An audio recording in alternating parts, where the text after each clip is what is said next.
നമസ്കാരം, goodness evening ന്യൂസിലേക്ക് സ്വാഗതം. പ്രധാന വാർത്തകൾ. മലയോര കർഷകന്റെ ജീവന് വിലയില്ലാത്ത കാലഘട്ടം. സർക്കാരിനെതിരെ രൂക്ഷ വിമർശനവുമായി പാമ്പ്ളാനി പിതാവ്. ഈർക്കൽ സംഘടന ആശാ വർക്കർമാരെ പരിഹസിച്ച് എളമരം കരീം. രാജ്യത്തിന് അഭിമാനം. ഗിന്നസ് വേൾഡ് റെക്കോർഡിൽ ഇടം നേടി അസമിലെ ജുമുർ നൃത്തം. വെഞ്ഞാറമൂട് കൂട്ടക്കൊലക്കേസ് പ്രതി അഫാന്റെ ഉമ്മ ഷെമിയുടെ ആരോഗ്യനില തൃപ്തികരമെന്ന ഡോക്ടർ. വാർത്തകൾ വിശദമായി. കേരളത്തിൽ വന്യജീവി ആക്രമണം രൂക്ഷമാകുന്ന സാഹചര്യത്തിൽ സർക്കാരിനെതിരെ രൂക്ഷ വിമർശനവുമായി തലശ്ശേരി അതിരൂപത arch bishop Mar Joseph Pamplany പിതാവ്.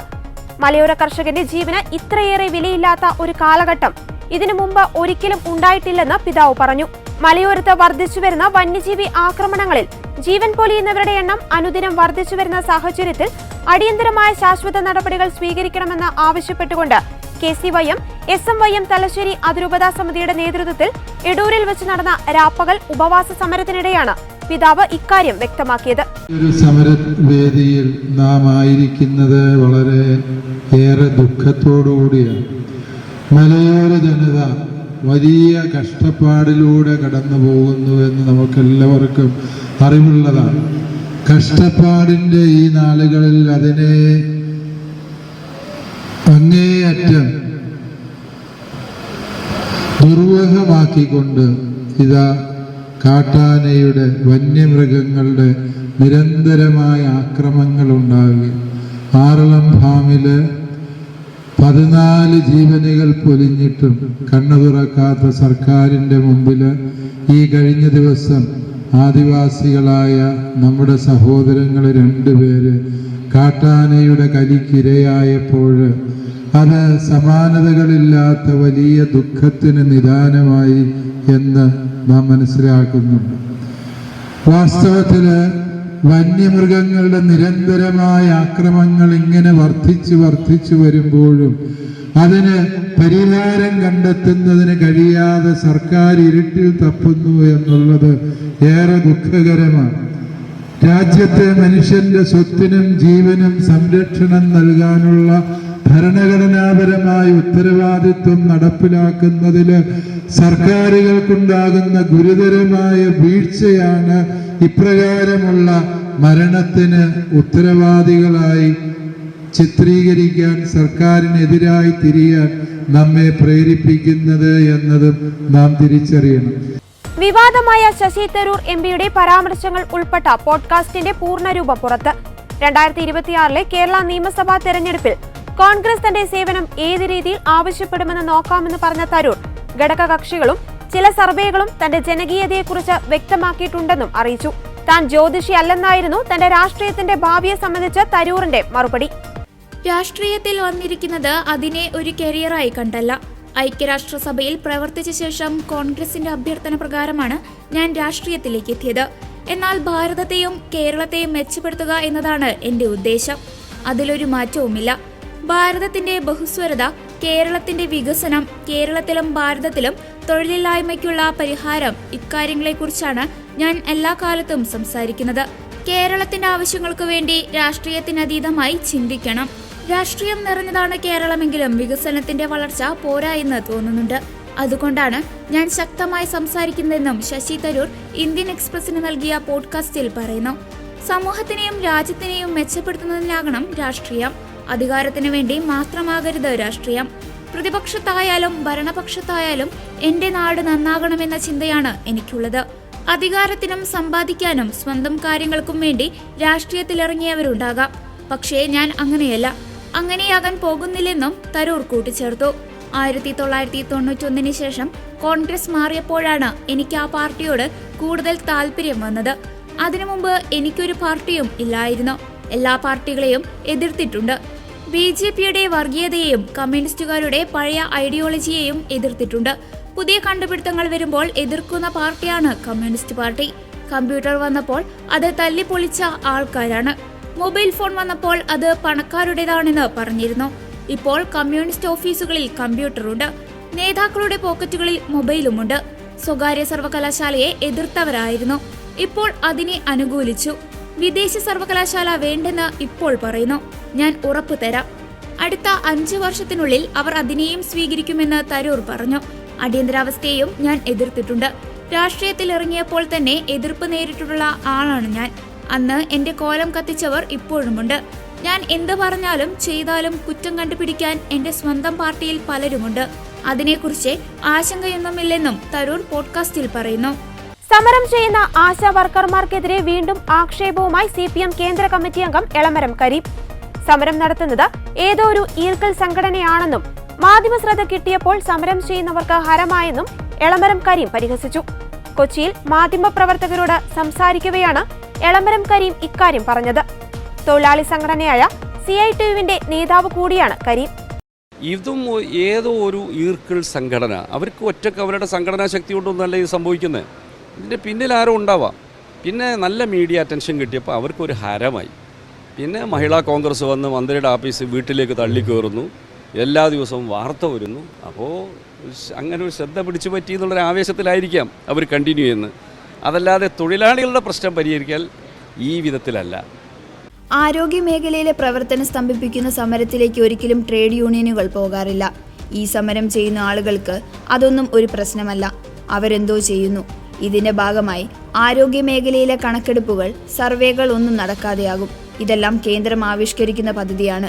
സർവേകൾ യഥാസമയം നമ്മളെടുത്ത് കൊടുത്തില്ലെങ്കിൽ ആ രോഗനിർമ്മാർജ്ജനത്തിന് കേന്ദ്രം നൽകുന്ന ഫണ്ട് നഷ്ടപ്പെടും.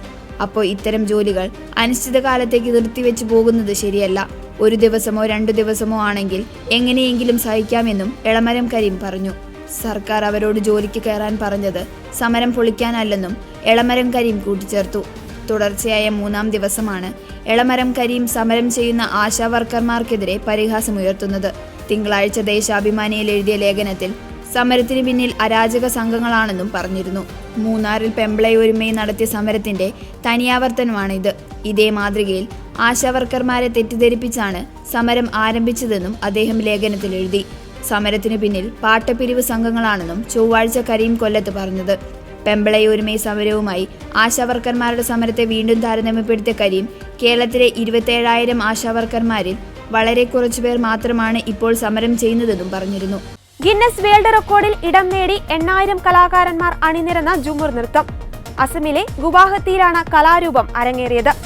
പ്രധാനമന്ത്രി നരേന്ദ്രമോദിയും അസം മുഖ്യമന്ത്രി ഹിമാന്ത ബിസ്വ ശർമ്മയും പരിപാടിയിൽ സന്നിഹിതരായിരുന്നു.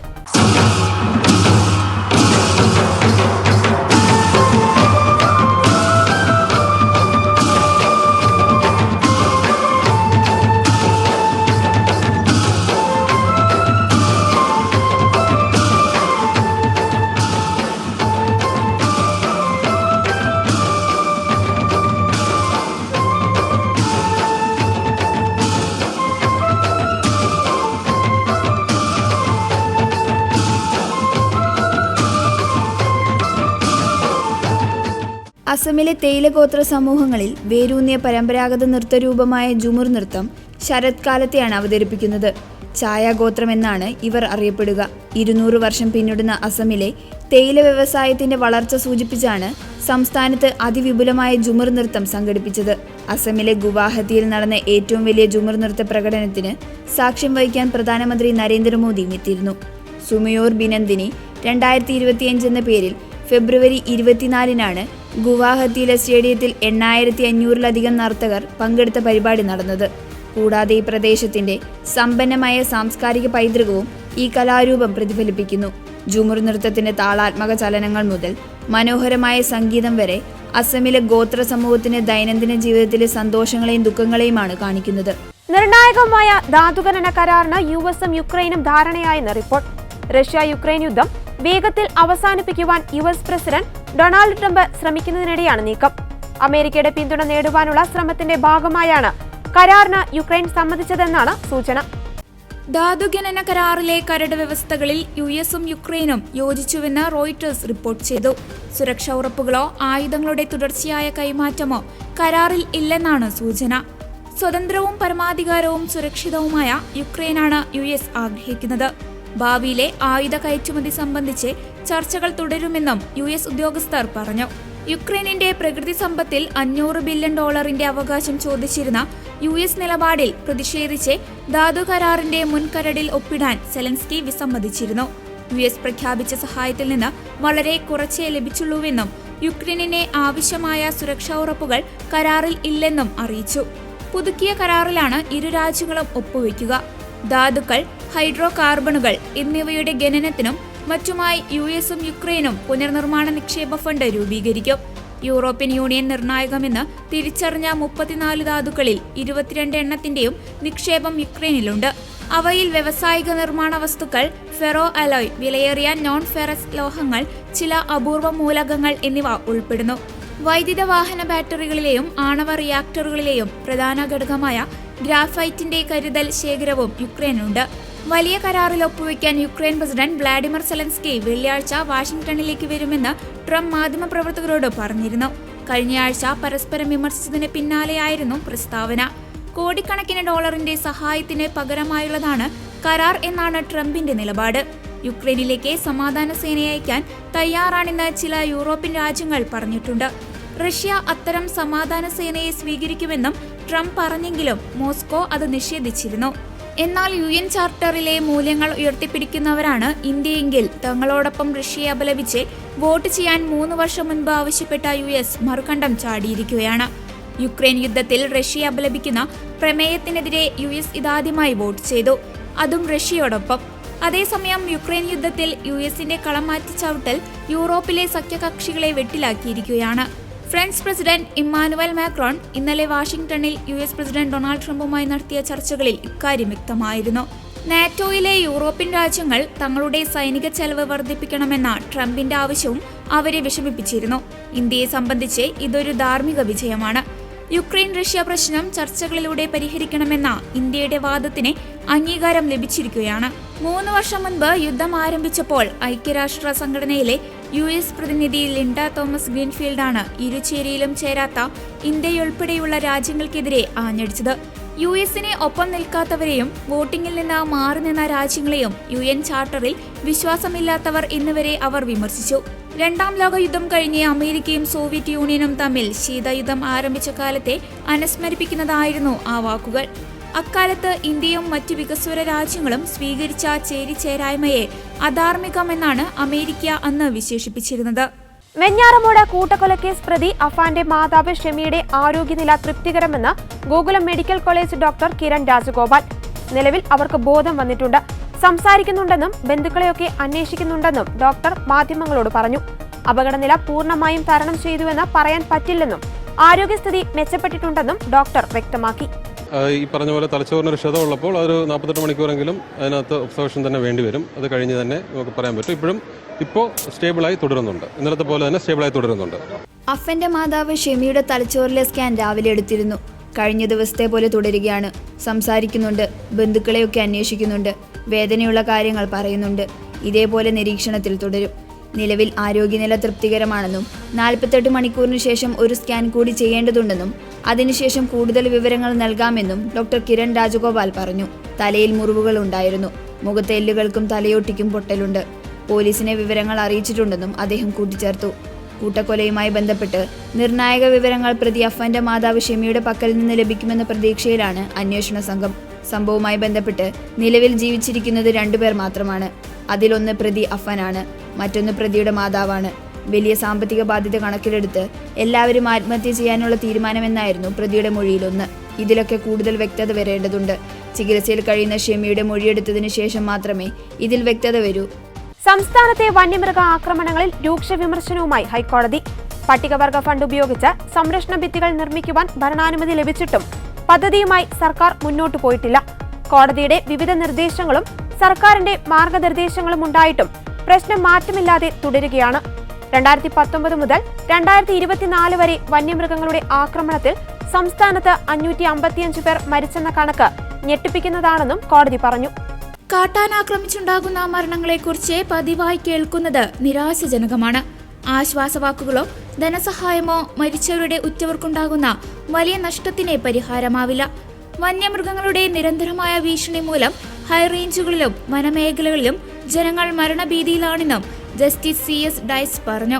വിഷയത്തിൽ അമിക്കസ് ക്യൂറിമാരെ നിയോഗിച്ച ഹൈക്കോടതി കേന്ദ്ര സംസ്ഥാന സർക്കാരുകളുടെ നഷ്ടപരിഹാര പദ്ധതികൾ ആളുകളുടെ ശ്രദ്ധയിൽ കൊണ്ടുവരണമെന്നും നിർദ്ദേശിച്ചു. വനാതിർത്തികളിൽ വൈദ്യുതി വേലിയടക്കമുള്ളവ എത്രയും വേഗം സ്ഥാപിക്കണമെന്ന് 2022 സെപ്റ്റംബറിൽ അന്നത്തെ ചീഫ് ജസ്റ്റിസ് ഉൾപ്പെട്ട ഡിവിഷൻ ബെഞ്ച് നിർദ്ദേശിച്ചിരുന്നു.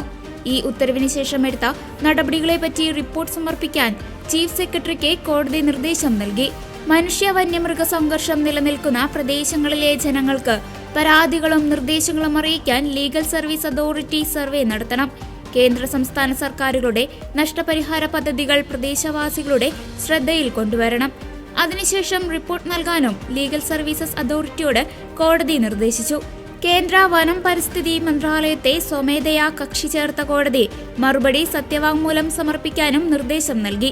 വിഷയത്തിൽ നിഷ്ക്രിയമായി തുടരാനാവില്ലെന്നും കോടതി വ്യക്തമാക്കി. ഡൽഹി നിയമസഭാ തെരഞ്ഞെടുപ്പിൽ പരാജയപ്പെട്ടതിന് പിന്നാലെ ആം ആദ്മി പാർട്ടി കൺവീനർ അരവിന്ദ് കെജ്രിവാൾ പാർലമെന്റിലേക്ക് എത്തുവാനുള്ള നീക്കങ്ങൾ ആരംഭിച്ചതായി സൂചന. ആം ആദ്മി പാർട്ടിയുടെ രാജ്യസഭാ എംപി സഞ്ജീവ് അറോറയെ നിയമസഭാ ഉപതെരഞ്ഞെടുപ്പിൽ സ്ഥാനാർത്ഥിയായി പ്രഖ്യാപിച്ചതോടെയാണ് അഭ്യൂഹങ്ങൾ ഉയർന്നത്. സഞ്ജീവ് അറോറ രാജിവെക്കുന്ന രാജ്യസഭാ സീറ്റിലേക്ക് കെജ്രിവാൾ എത്തുമെന്നാണ് AAP വൃത്തങ്ങൾ നൽകുന്ന സൂചന.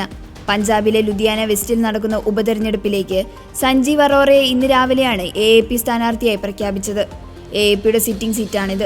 വ്യവസായി കൂടിയായ അറോറയെ 2022 പഞ്ചാബിൽ നിന്ന് രാജ്യസഭയിലേക്ക് തെരഞ്ഞെടുത്തത്. 2028 വരെ അദ്ദേഹത്തിന് കാലാവധിയുണ്ട്. നിയമസഭ ഉപതെരഞ്ഞെടുപ്പിൽ സ്ഥാനാർത്ഥിയായതോടെ രാജ്യസഭാ അംഗത്വം അദ്ദേഹത്തിന് രാജിവെക്കേണ്ടി വരും. ഇതോടെ വരുന്ന ഒഴിവിലേക്കാണ് കെജ്രിവാളിനെ പരിഗണിക്കുന്നത്. കെജ്രിവാളിനെ സംബന്ധിച്ച ഈ വാർത്ത AAP നിഷേധിച്ചിട്ടുണ്ടെങ്കിലും ചർച്ച നടക്കുകയാണെന്ന് പാർട്ടി അറിയിച്ചു. ഉപതെരഞ്ഞെടുപ്പിൽ വിജയിച്ചാൽ പഞ്ചാബിൽ മന്ത്രിസ്ഥാനവും കെജ്രിവാൾ ഓഫർ ചെയ്തിട്ടുള്ളതായി AAP വൃത്തങ്ങളെ ഉദ്ധരിച്ച് NDTV റിപ്പോർട്ട് ചെയ്തു. 2013 മുതൽ ന്യൂഡൽഹി നിയമസഭാ മണ്ഡലത്തെ പ്രതിനിധീകരിച്ചിരുന്ന കേജ്രിവാൾ ഇത്തവണത്തെ തെരഞ്ഞെടുപ്പിൽ BJPയുടെ പർവേഷ് വർമ്മയോട് പരാജയപ്പെട്ടിരുന്നു. അതിസമ്പന്നരായ വിദേശികൾക്ക് അമേരിക്കൻ പൗരത്വം അനായാസം ലഭിക്കുവാൻ അവസരമൊരുക്കുന്ന പദ്ധതിയുമായി president Donald Trump. $5 million American അഥവാ 43.5 കോടി ഇന്ത്യൻ രൂപ ചെലവഴിച്ചാൽ പൗരത്വത്തിലേക്ക് വഴി തുറക്കുന്ന ഗോൾഡ് കാർഡ് പദ്ധതിയാണ് ട്രംപ് നടപ്പിലാക്കാൻ ഒരുങ്ങുന്നത്. We're going to be doing something else that's going to be very good. We're going to be selling a gold card. You have a green card. This is a gold card. We're going to be putting a price on that card of about $5 million, and that's going to give you green card privileges plus. It's going to be a route to citizenship, and wealthy people will be coming into our country by buying this card. They'll be wealthy, and they'll be successful, and they'll be spending a lot of money and paying a lot of taxes and employing a lot of people. And we think it's going to be extremely successful. Gold card പദ്ധതിയുടെ വിവരങ്ങൾ 2 ആഴ്ചയ്ക്കകം പുറത്തുവിടും. വിദേശികൾക്ക് American പൗരത്വം വാഗ്ദാനം ചെയ്യുന്ന 10 ലക്ഷം gold കാർഡുകൾ വിറ്റഴിക്കാൻ കഴിയുമെന്നാണ് പ്രതീക്ഷയെന്ന് Trump പറഞ്ഞു. വൻതുക നിക്ഷേപിച്ചാൽ അമേരിക്കയിൽ ജോലി ലഭിക്കുകയും തുടർന്ന് രാജ്യത്ത് സ്ഥിരതാമസത്തിനുള്ള അനുമതിയും ലഭിക്കുന്ന തരത്തിലുള്ള പദ്ധതിയാണ് വിഭാവനം ചെയ്യുന്നതെന്ന് ട്രംപ് മാധ്യമങ്ങളോട് പറഞ്ഞു. അമേരിക്കൻ വ്യവസായ സംരംഭങ്ങളിൽ നിക്ഷേപം നടത്തുന്നവർക്കുള്ള EB-5 പദ്ധതിക്ക് പകരമായാണ് ഗോൾഡ് കാർഡ് അവതരിപ്പിക്കുന്നത്. $5 മില്യൺ അമേരിക്കൻ ആയിരിക്കും കാർഡിന്റെ വില. കാർഡുള്ളവർക്ക് ഗ്രീൻ കാർഡിന്റെ ആനുകൂല്യങ്ങൾ ലഭിക്കും. തുടർന്ന് അവർക്ക് പൗരത്വത്തിലേക്കുള്ള വഴി തെളിയും. അതിസമ്പന്നർക്ക് ആ കാർഡ് വാങ്ങുന്നതിലൂടെ നമ്മുടെ രാജ്യത്തേക്ക് വരാൻ കഴിയുമെന്നും ട്രംപ് പറഞ്ഞു. റഷ്യക്കാർക്ക് ഗോൾഡ് കാർഡ് വാങ്ങാൻ കഴിയുമോ എന്ന ചോദ്യത്തിനും ട്രംപ് മറുപടി നൽകി. റഷ്യയിലെ പ്രഭുക്കന്മാർക്ക് ഗോൾഡ് കാർഡ് വാങ്ങാം. ഇത്തരം പ്രഭുക്കന്മാർ വളരെ നല്ല വ്യക്തികളാണെന്നും ട്രംപ് മാധ്യമങ്ങളോട് പറഞ്ഞു. പൈലറ്റിന്റെ സംയോജിതമായ ഇടപെടലിൽ വിമാനങ്ങൾ തമ്മിലുള്ള കൂട്ടിയിടി ഒഴിവായി. യുഎസിലെ ഷിക്കാഗോ മിഡ്വേ അന്താരാഷ്ട്ര വിമാനത്താവളത്തിലാണ് സംഭവം. സൗത്ത് വെസ്റ്റ് എയർലൈൻസിന്റെ വിമാനമാണ് റൺവേയിൽ മറ്റൊരു വിമാനം കണ്ടതോടെ വീണ്ടും പറന്നുയർന്ന അപകടം ഒഴിവാക്കിയത്. ഇതിന്റെ വീഡിയോ ദൃശ്യങ്ങളും സമൂഹ മാധ്യമങ്ങളിൽ ഇപ്പോൾ വൈറലാണ്. പ്രാദേശിക സമയം ചൊവ്വാഴ്ച രാവിലെ 8:50ഓടെയാണ് സംഭവമുണ്ടായത്. സ്വകാര്യ ജെറ്റാണ് പറന്നുയരാനായി സൗത്ത് വെസ്റ്റ് വിമാനത്തിന് മുന്നിലെത്തിയത്. അനുമതിയില്ലാതെയാണ് സ്വകാര്യ ജെറ്റ് റൺവേയിലേക്ക് പ്രവേശിച്ചതെന്ന് ഫെഡറൽ ഏവിയേഷൻ അഡ്മിനിസ്ട്രേഷൻ വ്യക്തമാക്കി. സംഭവത്തിൽ നാഷണൽ ട്രാൻസ്പോർട്ടേഷൻ സേഫ്റ്റി ബോർഡും അന്വേഷണം ആരംഭിച്ചു. കൂട്ടിയിടിയിൽ നിന്ന് സൗത്ത് വെസ്റ്റ് വിമാനം തലനാരിഴയ്ക്ക് രക്ഷപ്പെടുന്നതിന്റെ വീഡിയോ സമൂഹ മാധ്യമങ്ങളിൽ വൈറലായിട്ടുണ്ട്. സൗത്ത് വെസ്റ്റ് ഫ്ലൈറ്റ് 2504 എന്ന വിമാനമാണ് ലാൻഡിങ്ങിനായി മിഡ്വേ വിമാനത്താവളത്തിന്റെ റൺവേയിലേക്ക് താഴ്ന്നിറങ്ങിയത്. പൊടുന്നനെ വെളുത്ത നിറത്തിലുള്ള ചെറുവിമാനം സൗത്ത് വെസ്റ്റ് വിമാനത്തിന് മുന്നിലേക്ക് നീങ്ങുന്നത് ദൃശ്യങ്ങളിൽ കാണാം. റൺവേയിൽ നിലം തൊടുന്നതിന് തൊട്ടു മുൻപായി സൗത്ത് വെസ്റ്റ് വിമാനം ഉടനടി വീണ്ടും പറന്നുയരുന്നതും ദൃശ്യങ്ങളിൽ വ്യക്തമാണ്.